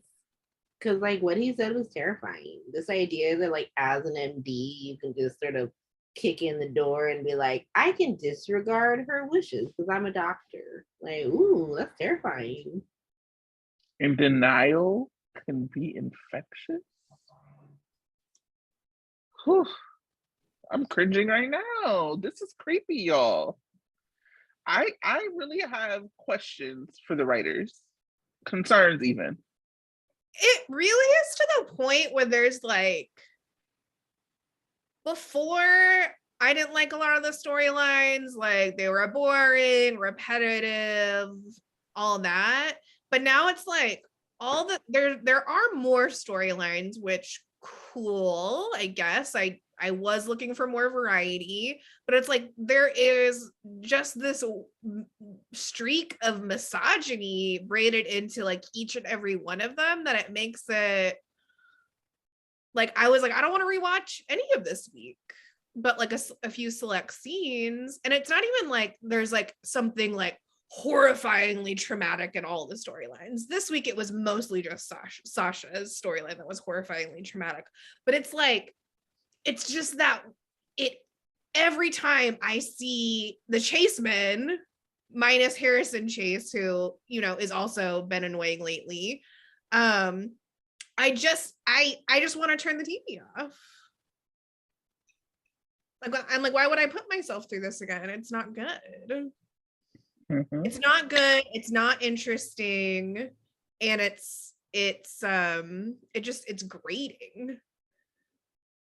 And then they had the nerve to give Anna a line propping Fizzle. The audacity. It's like, oh yeah, I can't wait for the list to get better for our boys and for Finn. Fuck Finn. Also, men can have a story. Like, I think that, like, except for Anna and maybe Britt, every story is to prop some man. Yep. Because, like, I mean, Britt's story is to introduce Dante to his friend. I don't necessarily think it's propping him. I think he was fucking terrible in it. And she actually is the responsible doctor person, because like, but she's mid-redemption story. Like, she was all like, oh, I'm trying to redo my image, and I guess that's done. Everyone's like, we like you now, girl. We forgot the past. But she's kind of redemption path for me, and now I guess you got to help him. Obviously, Anna, no one's ever gonna outshine Anna, so like that's just not possible. And then I guess the young adults, because like Laura's grandsons are Jesus, But when it comes to like Sona, everything is in service of making Sunny right somehow. When it comes to Fizz, everything is in service of making Finn right somehow. Even when it comes to Chaylin, it's in service of making Chase right. Like if I was Brooklyn, I would honestly like one of these days I was like, are you ever gonna be done fixing me, my guy? Right. Got nothing but fucking complaints all the time. And you're the bum ass person who don't have a job. At least I have a trust fund. What do you have? Some name brand, some off-brand cereal? And like she has a skill set, She has actually a couple of skill sets that she's offering him. This is actually the most I've ever liked Brooklyn. Any version of Brooklyn. She didn't ask him to punch nobody, neither times. Exactly. That was all you, homie. And let's talk about how you shouldn't be a cop who can't control not punching people. Mm-hmm. How about that? There were points that were made, sir, and it was all about you and your self-control. Yeah, it was not a cute look. I mean, it's a good thing he is this as cute as he is. Sandra, you had a point I wanted you to bring back about him not realizing somebody was flirting with him. Oh, yeah. I thought that was so ridiculous. Here's the thing. I've known a lot of very kind of traditionally attractive men like Chase, where it's just like, most people are going to find you exceptionally attractive. You're not the smartest person in the world, but you at least know that this is how you've made your way through the world. Someone who looks like, men who look like Chase know what they're doing, right? And it doesn't mean you have to be bad. I think they try to do this thing where it's like, if you are a man and you are good, then you would never be a player. Or you would never be a hoe. Like you are just naive to the ways of the world. Chase, come on now. You knew that girl was flirting with you. It's fine. Like this. It's fine. She looked great. Yeah. Beautiful. When Brooklyn said to Chase, I'm not referring to your body, I'm referring to your voice. I said, oh, that's the problem with y'all storyline. That part. You need to refer to his body more. Refer to his body over and over. Literally every time she was like, I need to help Chase, I was like, I know something that you could do to help Chase. How long has it been since Chase hasn't gotten laid since before? Since Willow. Yeah. Since Willow were actually together. Yeah, since before he was, because they didn't get to sleep together.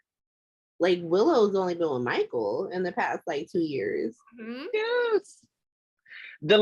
They haven't been together since pre the first Wiley trial. Yeah. Get out of here. Since Nell was alive. Yeah, actually. It's just silly. I did not like the way, for some reason I really like Brooklyn now. I don't know how that happened because it's not been the case before, but I felt really strangely protective of her, and I did not like the way Chase was talking to her. I did not like, and that's also not the way Chase really talks to her. Part of their relationship had been that it was endearing and that he was protective of her and all of these things. And so while there were parts of it that I was like, I don't know, this is too sweet for me, it was never like this. And I was not a fan. And it just felt like this masculinity rolled off his dad and his weak ass brother, and then went through him to go to fucking Brooklyn. I didn't like it. They need to fix that. Really liking Brooklyn lately because she is leaning into her scheming. Mm-hmm.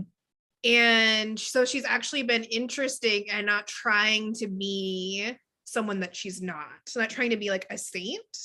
And I think that balance of her, yes, she wants to help Chase, and it's okay for her to be self-interested. She's more interesting that way. And also it's okay for people to be self-interested. Yes. Like, she should be looking out for herself. She was preyed upon. No, did she make a bunch of stupid decisions? Absolutely. And she was preyed upon as well. So like, I don't see the problem here. This is the most I've ever liked her. And plus, how you did not know that she was going to make a plan like this? You figured out that she faked a pregnancy to get her ELQ stock back and like fell into greatness. Like, and the other thing that like just really came into focus for me about Brooklyn is that she has never involved Chase in anything. No. Chase has always involved himself in her bullshit, always. And so for him to like kind of come and be like, well, you on bullshit and it's toxic. Well, you could mind your business, Chase. Mm-hmm. You could just be here with your shirt off. We can have sex and then I can go scheme. But that's not what we've done. So here we are. Somebody is not pulling their weight in this scenario. You know, you're trying to turn her into Willow, and it's like, no, so we're not going to do that. It's not. No. That would because not. Because the other thing is like, how much am I going to slander Willow? It's just that like part of the reason like that she's so boring is because like her and Michael like have no charisma between them. Mm. So like Chillo was better than Millo because like they both were charismatic, or like because like Josh is charismatic because Chase is charismatic. Like BLQ and Chase should work if they actually gave them a story, because like BLQ is the schemer and Chase is like the smiler and he's like got the charisma, and like they could be cute together. They could be very rom-com-y. And instead of doing that, they're just like making Chase toxic because he hung out with his whack ass dad and his whack ass brother. His brother dad. Woo! Thank God they did not keep that. Ooh. But also, why do we have to do it in the first place? Yeah, I don't understand. Like, in a couple you've already been dragging for months at this point, why introduce this unnecessary drama between them? Like, that's the thing, is like for couples that are like, you can't even say they're established because the show won't actually pull the trigger. And so like you have like Shaylin fighting this week, they're not together. You have Nina crying to Sonny, they're not actually together yet. You got Carly trying to cry by herself, Drew inserting himself. They're not together. You like, can you actually move couples forward and then give them, like, that's the thing, like, why have Shaylin fight when they've only kissed like twice? And near kissed. And they fight all the time. Right. But not in like a sexy way. No. It's in a like, why is this happening kind of way. They, in their mind, and like, I implore, because I know some of you guys are listening, I implore any of you to go back and watch Ned and Lois' story, because that's what they're trying to do. It's Dollar Tree Ned and Lois. Yeah. It's not working. Can we talk about the young adults? Mm-hmm. This plan. I was really mad at Spencer for saying that shit to Joss. I was really mad at him. And it's like, I feel really stuck between like being like, yes, I want Sprina to move forward. And like, nah, Spencer, like you actually, this is a lot to come back from. And even when Trina finds out, like, he believed her and he was doing these things for her. I wonder like what that's gonna mean, because that doesn't mean automatic forgiveness. It's not like you didn't say very hurtful things to my best friend. It's not like, so I'm really curious how they're gonna like play this story. And I wish that we would have seen more moments where Trina didn't understand what he was doing. Like where her reflecting and being like, this doesn't feel like the person I knew. But now it's just like, oh yeah, this is actually right in line with the person I knew. And I don't know how, I'm wondering how they're going to build them back. Yeah. I mean, I thought it's so hard with this storyline because it's so like rotten at its core.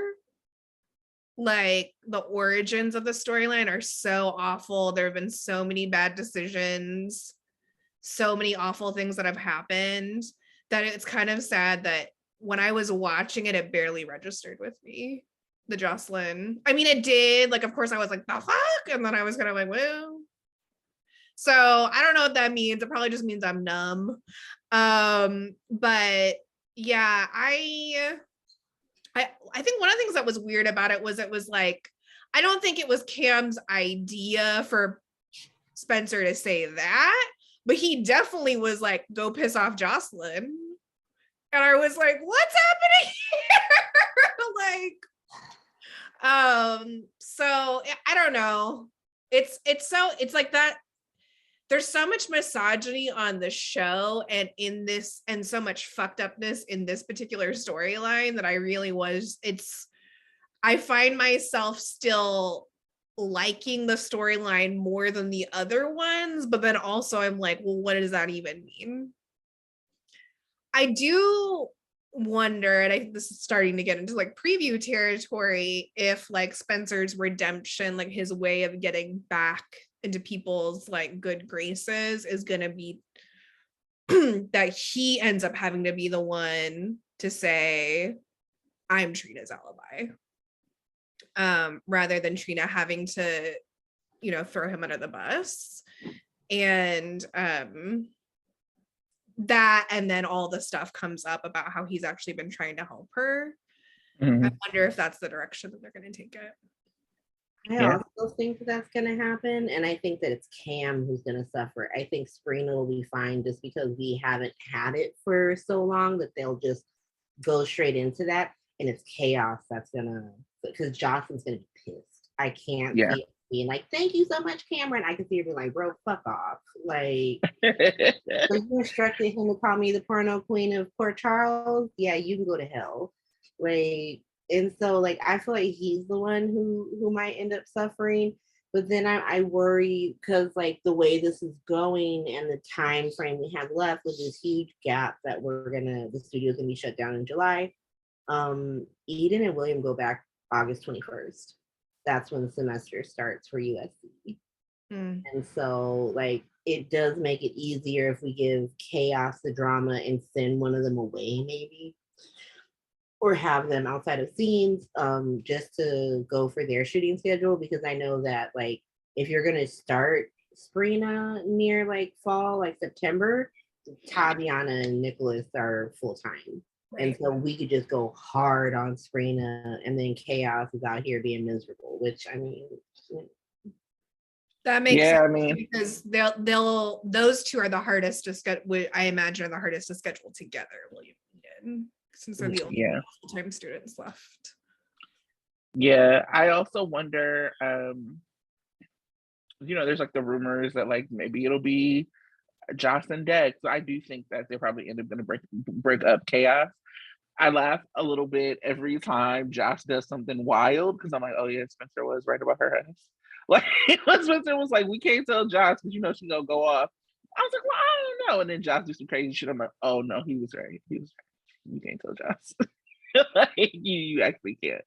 My favorite Joss like crazy moment was when she was like, well, we're just gonna go tell it, we're gonna go get a confession out of Esme now. And I was like, what are you gonna do? Like, what a tragic waste of cement, in the words of Trina.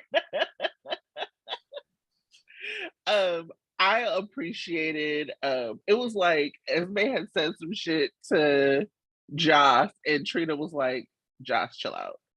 And then Esme like said something about both like Spencer and Rory not liking Trina, and Trina was for to jump at her, and Josh was like, da, da, da, da, da, da. I was like, these impulsive besties, I love it. And I think that the Tross friendship is so good for Jocelyn's character. Yeah, I just feel like that, like such a good moment, and I appreciate because when they were like a little bit younger, it was always written for like Trina and Cam to kind of be like the emotionally supportive like duo. And so I appreciate that like now like they're really leaning into like the best friendness of Trina and Joss. Because that's you know, Cam might be her boyfriend, but Trina is her soulmate. She riding for Trina. That's the truth. As it should be.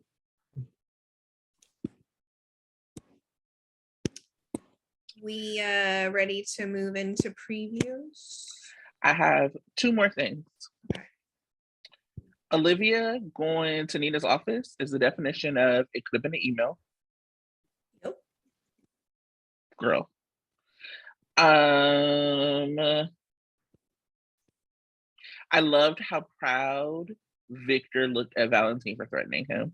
He was like, It was a good moment. yes, my boy. It reminded me of it's Victor's positive reinforcement parenting for me. But that way to Cassadine, my boy. And he does the same thing with Spencer. That's right, Spencer. That's right.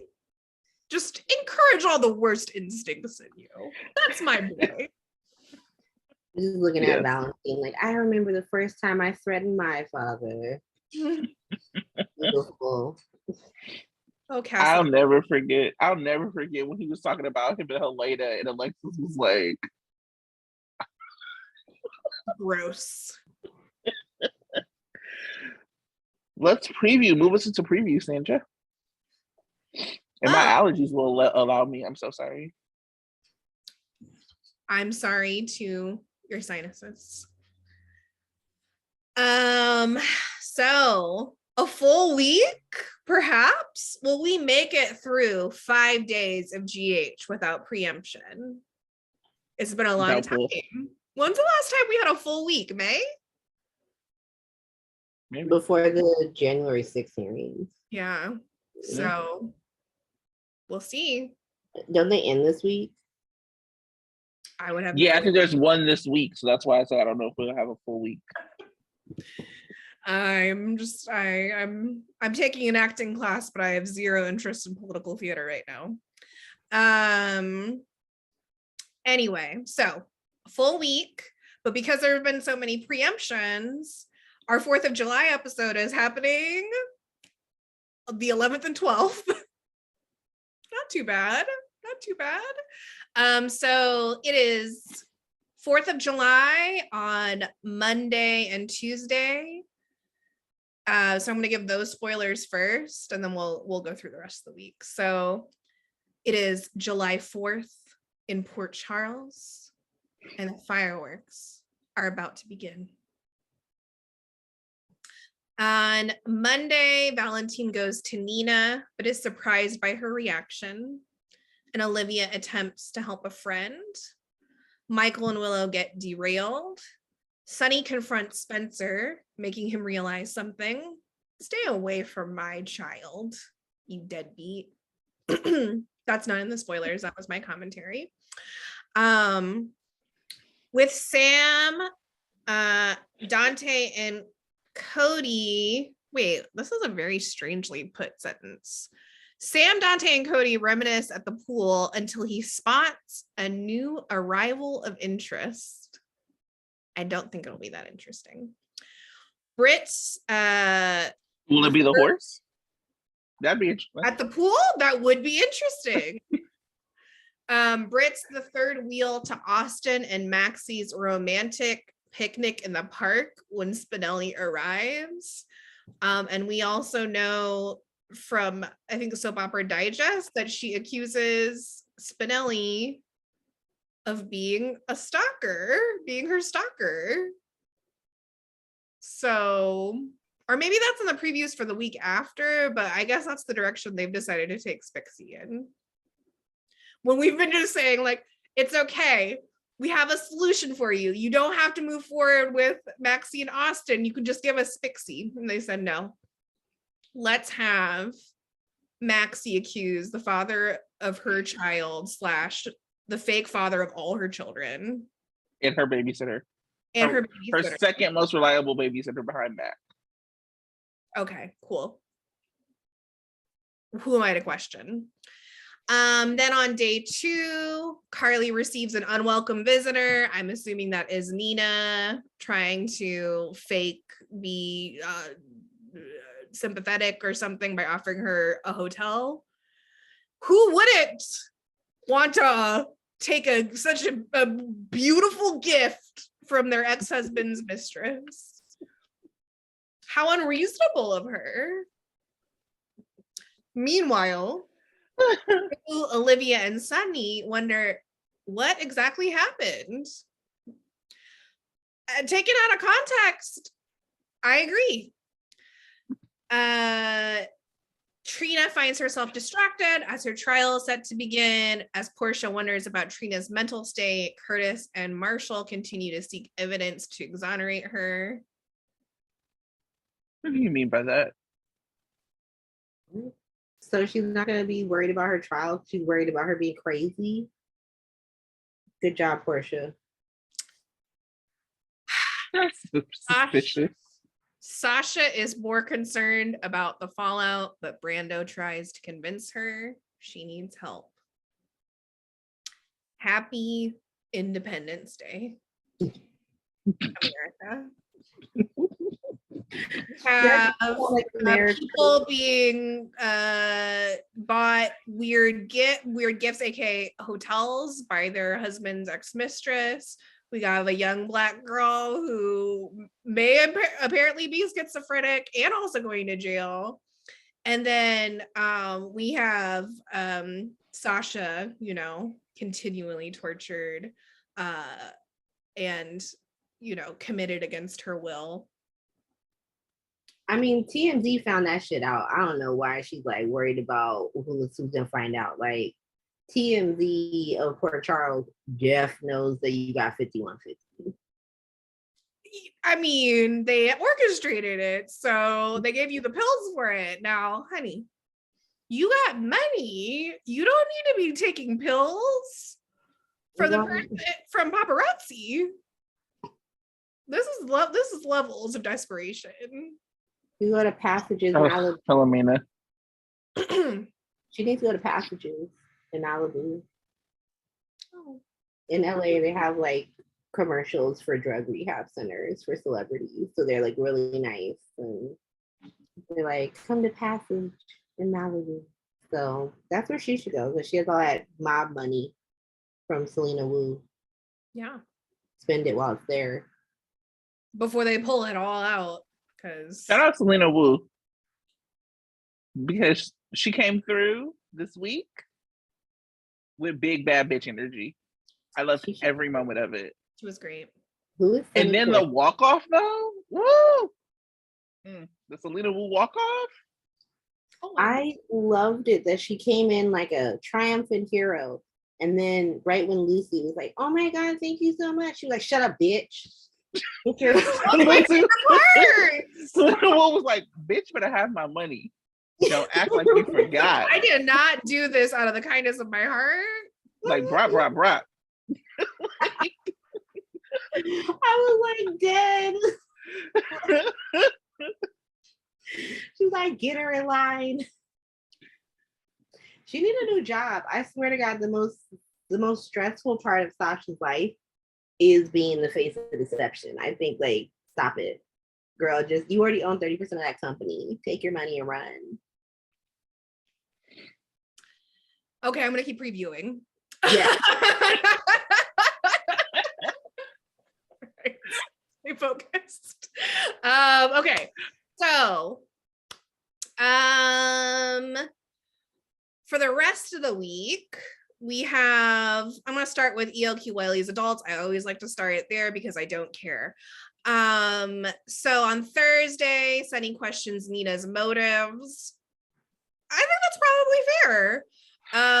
God, hear me saying Sunny has a fair question to ask. It's the only question I will allow you to ask all year. It's gonna end with him being like, "Okay, you are the best. You should own this hotel." Thank you so much. Carly experiences a difficult goodbye. And then Friday, as he spars with Dante at the gym, Sunny admits he got into it with Nina about Carly. And Nina has an unanticipated encounter at the cemetery, because when doesn't she? Also on Friday, in the steam room with TJ, Brando isn't able to relax away his worry about Sasha. I do like them being friends, so I'm happy about I that. like them being shirtless. I can't help it. This just sounds like the beginning of a porno to me. I know I say that a lot. Just every time Dex comes on screen, Sandra's Well, why does he have to sound, why do all of his dialogue sound like the beginning of a gay porno? And here's the thing. I love a gay porno. I don't know if you know this about me. we do know. But I don't appreciate being led to believe that I am watching a gay porno when I am watching one of the most chaste things I've ever seen in my life. So talk about queer baiting, okay? We have a little bit of movement in our vet storyline. Angry at Valentine, Victor takes matters into his own hands. And then on Thursday, Laura is concerned about leaving her family in order to tend to her mother. So it sounds like Jeannie's going on summer vacation again. I do wonder what that's going to mean for the storyline. I hope we continue to have movement. It's always such a hard balance because it's like, I don't want too much to happen without Laura, but I also am like, well, we can't stop moving for Jeannie to go on vacation because we've been moving slow as hell. So please, let's keep it moving. And also, Jeannie, enjoy yourself. You deserve vacation, yes. But the storyline must move on without you. And then there's actually a lot of movement with the sex tape storyline. So with an Wednesday, it's actually the bulk of the spoilers are revolving around that story. So with an unexpected change in defense, the morning of Trina's trial, Laura, Portia, and Jocelyn support her as she's forced to make a big decision. Nicholas tries to reconnect with Ava. Tomato, tomato. Curtis and Marshall try to track down a lead. What's cracking, baby? Esme notices Spencer seems shaken. On Thursday, Jocelyn urges Trina to come forward with her alibi. As they wait. That laughing commentary. I love Spencer, but I really love him. I really need him to suffer.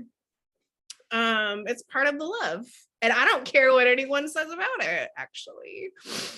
No one's going to question my love for my child. And that's what I have to say about that. As they wait, Curtis and Marshall discuss more about his past. I hope it's about what's cracking, maybe. And Esme is caught off guard. Meanwhile, then we move on to Friday, and Spencer enacts his plan to help Trina as her family and friends gather to support her at trial. And so the plan is gloves off for Esme and Spencer. Now, do I think this plan will work? Absolutely not. It seems very reckless and like it could go wrong in about a million different ways. But I am looking forward to the end of Spesme. Now, of course, she's still going to be in his orbit because she's probably pregnant with the ick baby. But you're not upstairs. We can only hope. I do. Nina can teach him how. Sorry. Who? Nina. Isn't she like iconic for pushing somebody down the stairs on Guiding Light? Oh, Cynthia, yes. Yes. I was like, Nina? No, Nina takes babies out of wombs. She does not push them down the stairs because that damages them. How is she supposed to take a baby that's fallen down the stairs? Get it together, Tracy. You're right. Stop slandering her this way. Get it right. Get the violence against pregnant women correct. So yes, we will finally see if the plan is planning, and we will see, and we'll finally do Trina's trial already. My God, put us on I don't think the plan's gonna plan. I think that it's gonna fail, and she's gonna laugh in his face and be like, "I did all that shit, and there's nothing you can do, and you can't prove it." And then he will walk in and be like, he'll be like, "Bitch, watch," and then he'll go in and say, like, "I am her alibi," and let the cards fall where they may. Because like the real, punch in the face to Esme will be him willing to give up everything for Trina. And she ain't got no one willing to do that for her. That's gonna hurt way more than Yeah, I heard people ask like why wouldn't she use Jordan? And I think it's because didn't Jordan see her acting sketchy? You know what I mean? Like, so with a phone. Yes. So she was that's looking actually at her phone and being weird. Yeah. So that's like the opposite of an alibi, actually. I'm actually surprised that Jordan hasn't brought it up. Well, not surprised. The writers probably have forgotten, but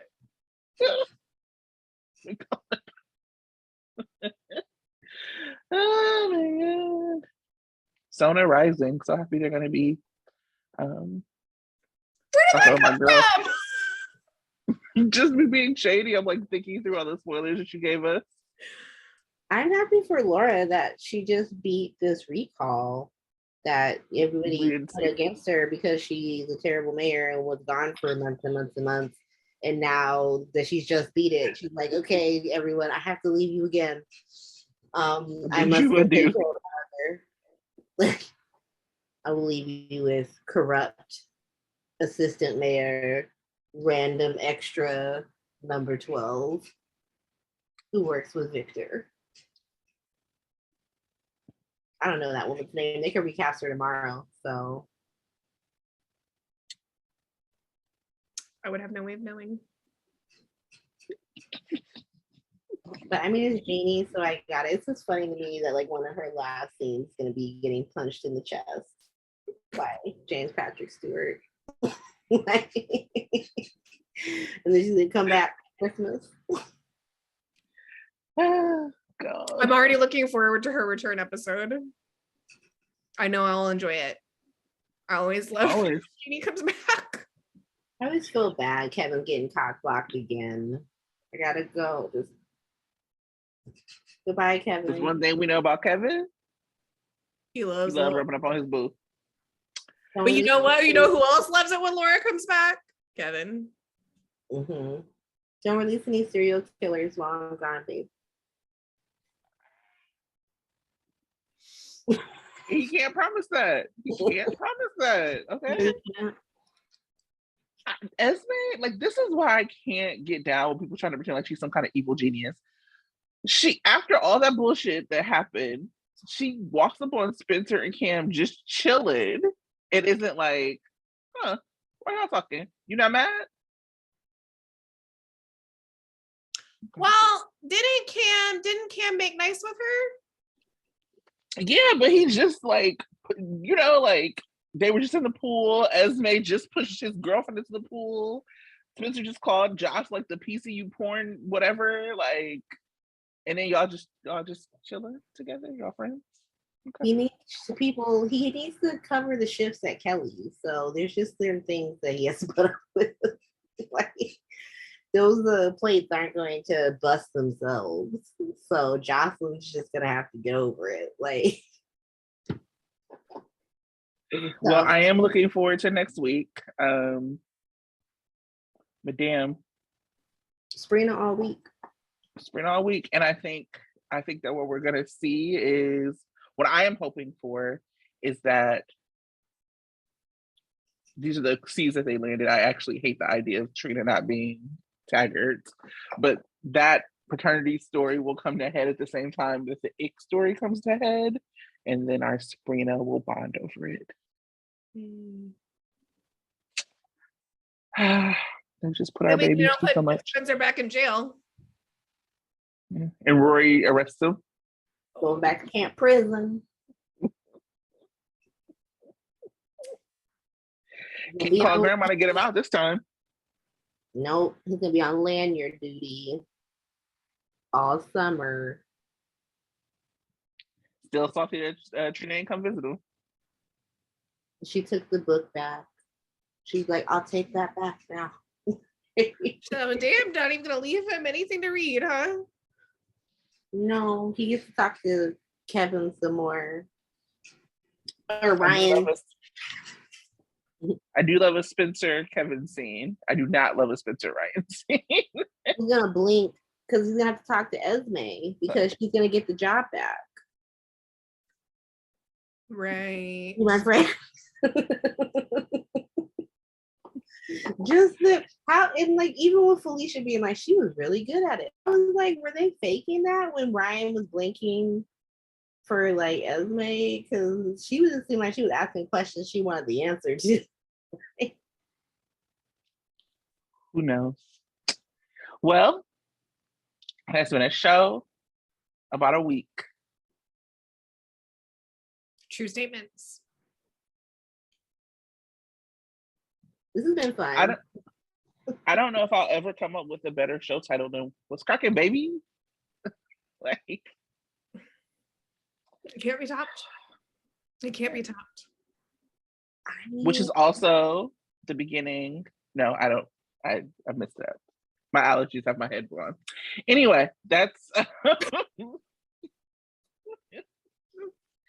Ooh, all right. We are going off the rails again. Any closing words? Or are we just saying bye? I don't know. You can call this episode, loose pills or something. You can call it like horse whisperer. That's what I call it.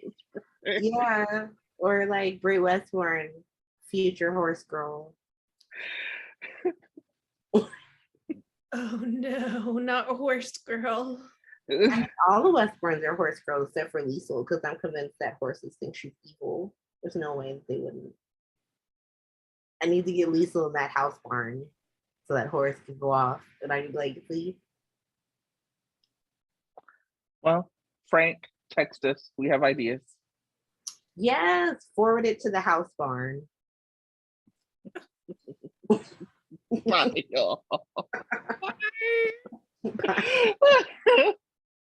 Like, I'm like still laughing.